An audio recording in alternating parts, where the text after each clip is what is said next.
পুরুষদের চোখে আল্লাহ তাআলা নারীদেরকে সুন্দর করে বানিয়েছে।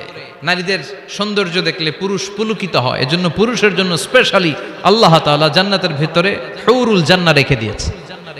হুরুল জান্নাহ আল্লাহ বলেছেন আজওয়াজুম মুতাহহারা, এই হুরগুলো হবে পবিত্রা।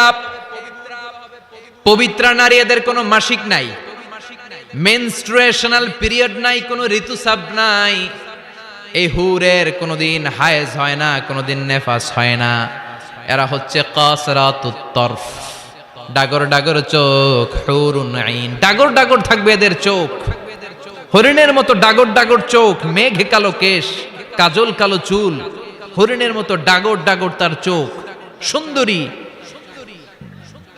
রূপবতী, গুণবতী, সুস্নিগ্ধা, অপ্সরী, সুহাসিনী, সুকেশিনী, সুভাসিনী, অসূর্যম পোষ্যা। একবার দেখলে আর চোখ ফেরাতে মনে চাইবে না। সুবহানাল্লাহ পড়েন। আল্লাহ বলেন আনশাআনাহুন্না ইনশা, আমি স্পেশাল ভাবে তাদেরকে তোমাদের জন্য বানিয়েছি।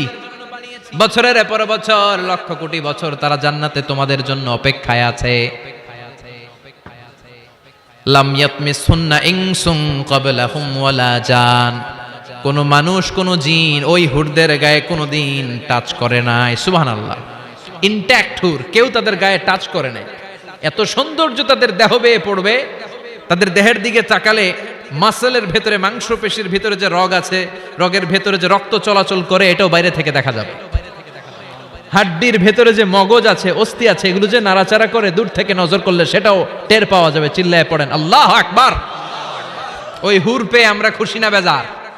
পোলাপান সবকে আমাদের অনেক খুশি লাগতেছে এখন, আছে না নাই? ওই হুর আমাদের দরকার আছে না নাই? আমাদের জন্য আল্লাহ তৈরি করে রেখেছেন। চিল্লায় পড়েন সুবহানাল্লাহ।